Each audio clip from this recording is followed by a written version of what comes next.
It is damn hard to find a job these days and specially जो entry level positions हैं।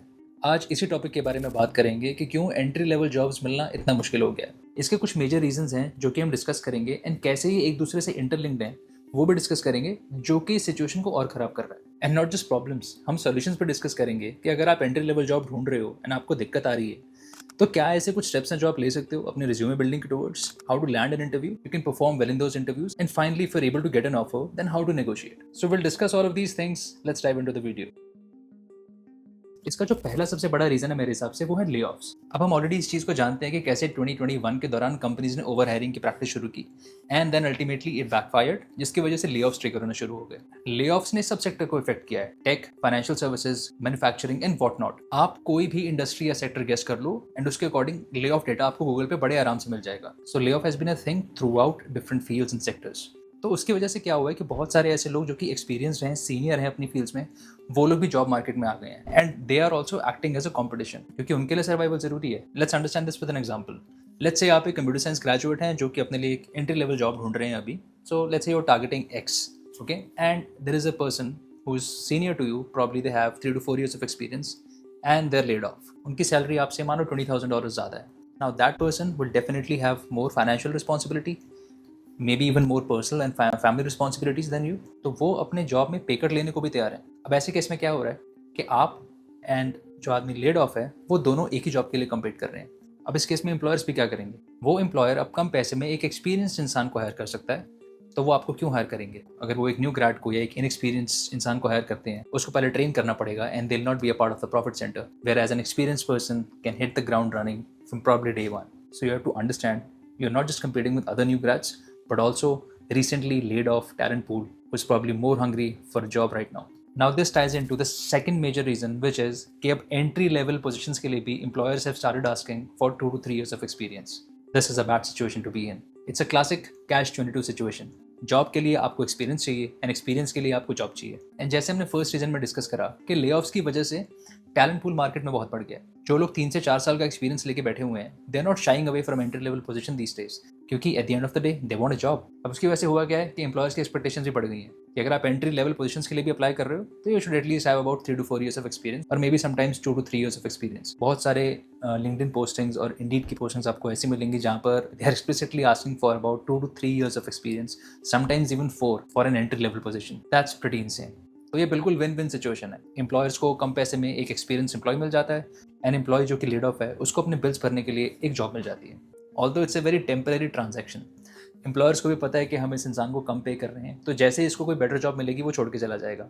And on the other hand उस employ को भी यही लगता है कि अभी के लिए घर चलाने के लिए ये जॉब मेरे लिए सही है, जैसे मुझे कोई बेटर ऑप्शन मिलेगा जब मार्केट बेटर होगी तो आई मेक अ मूव। तो बस ये पूरा दोनों पार्टीज की कन्वीनियंस पे चल रहा है। बट इसमें सबसे ज़्यादा नुकसान उन्हीं लोगों का हो रहा है जो कि एंट्री लेवल पोजीशंस के लिए अप्लाई कर रहे हैं बट उनके पास कोई रेलिवेंट एक्सपीरियंस नहीं है। Moving on to the third major reason जिसने इस सिचुएशन को और खराब कर दिया है, जो कि है poorly planned and executed immigration policies. Let me give you a disclaimer here, I am not against immigrants, not at all, I am one of them too. जितने भी इमिग्रेंट्स यहाँ पर आए हैं वो इसीलिए आ पाए हैं क्योंकि पॉलिसीज उनके फेवर में थी। So nothing against immigrants, but हमें इस सिचुएशन को एक बार ऑब्जेक्टिवली देखना चाहिए एंड ये समझने की कोशिश करते हैं कि उसका आफ्टर इफेक्ट क्या हुआ है। अगर आप डेटा पे ध्यान दें तो मेजॉरिटी ऑफ इमिग्रेंट्स जो आपको यहाँ पे मिलेंगे वो चाइना एंड इंडिया से आते हैं। एक चीज़ दोनों कम्युनिटीज़ में कॉमन है कि दोनों ही बहुत हार्ड वर्किंग है एंड बहुत एस्पिरेशनल है।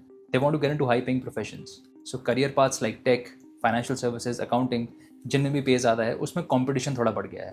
So yes, that is one of the reasons. Let me know in the comments what are your thoughts on that. हालांकि ये प्रॉब्लम को कोविड के बाद से कनाडा ने समझा है एंड अपनी पॉलिसीज़ को थोड़ा सा चेंज किया है उसके अकॉर्डिंग, बट वो जो चेंज है पॉलिसीज़ में that will take a few years to show its effect. Moving on to the fourth reason, Covid ने सारी दुनिया को ये तो समझा दिया कि रिमोट काम हो सकता है। ऑल्सो कोविड के बाद कंप्लीट रिमोट कंपनीज का ट्रेंड भी काफ़ी तेज़ी से बढ़ा है। सो ऐसी कंपनीज जो कि कंप्लीटली रिमोट हैं, जिनका कोई फिजिकल लोकेशन ही नहीं है, they try to hire people all across the globe. तो इस केस में अगेन टैलेंट पूल बहुत बड़ा हो जाता है एंड कंट्रीज जैसे कि इंडिया, चाइना, फिलीपींस, मेक्सिको, यहाँ पर अब कंपनीज ने अच्छे रिसोर्सेज को हायर करना शुरू कर दिया है कम पे because of the pay parity. So a lot of companies in Canada and US have expanded their teams outside of these regions. Again, ये जो सप्लाई और डिमांड का इम्बैलेंस है ये उसको और बढ़ा देता है। इमेजिन अगर आप इंडिया में कोविड से पहले 10 से 15 लाख पर एनम के पैकेज पे काम कर रहे थे। Let's say you came to Canada with hopes of earning about 100 to 120K and वही जॉब इंडिया में किसी को 20 से 30 लाख पर एनम के पैकेज पे ऑफर कर दी गई। आज के लिए डेफिनेटली बहुत हो रहा है एंड ये ट्रेंड ग्रोथ की तरफ ही दिख रहा है। Moving on to the fifth major reason, and I think इस रीजन के बारे में बहुत लोगों को पता भी नहीं है, which is the rise in fake job postings. Yes, resume builder के सर्वे ने बताया है कि 3 out of 10 companies are involve in these kind of practices. कई बार कंपनी को अपनी फाइनेंशियल हेल्थ अच्छी दिखानी होती है, इसके लिए फेक जॉब पोस्टिंग्स डाली जाती हैं। कई बार सिर्फ वो एक टैलेंट पूल को सिक्योर करके रखना चाहते हैं, इसलिए भी फेक जॉब पोस्टिंग चलती हैं।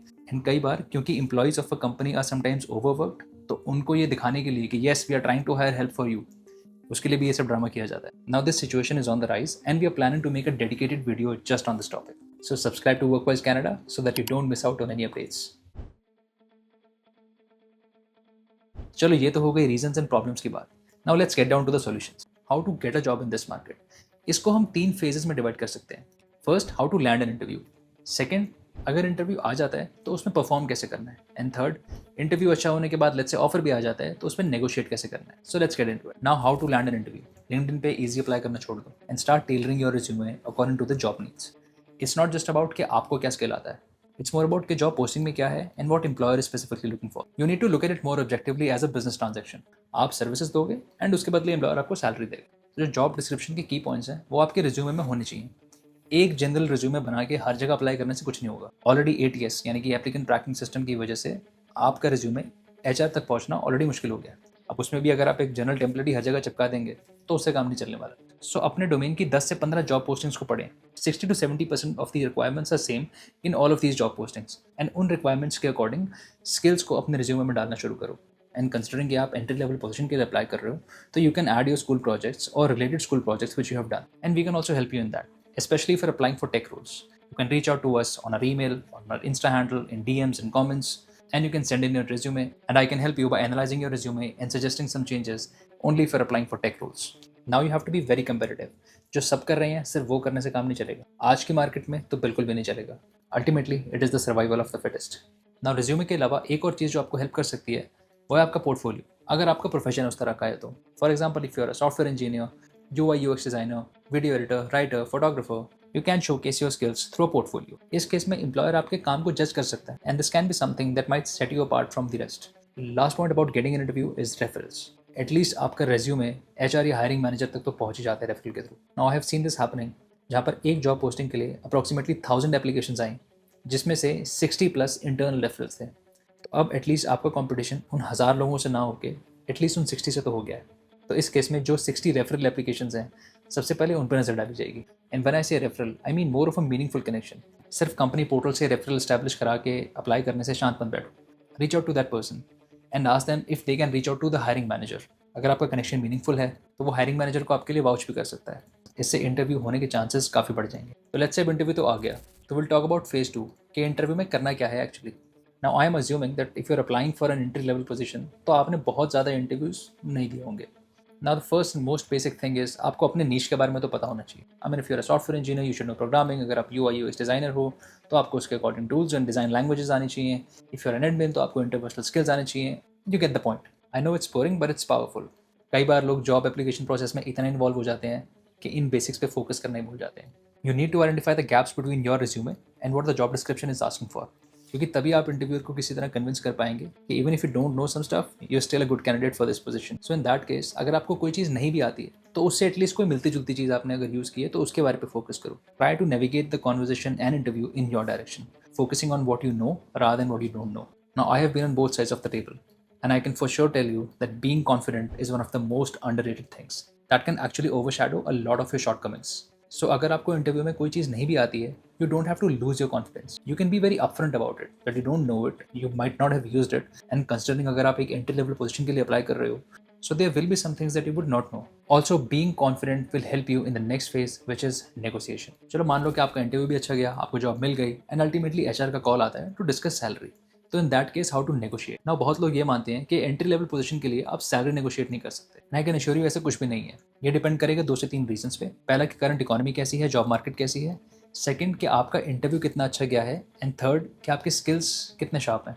Remember negotiation is a double edged sword. आप ओवरकोट एंड अंडरकोट दोनों ही नहीं कर सकते।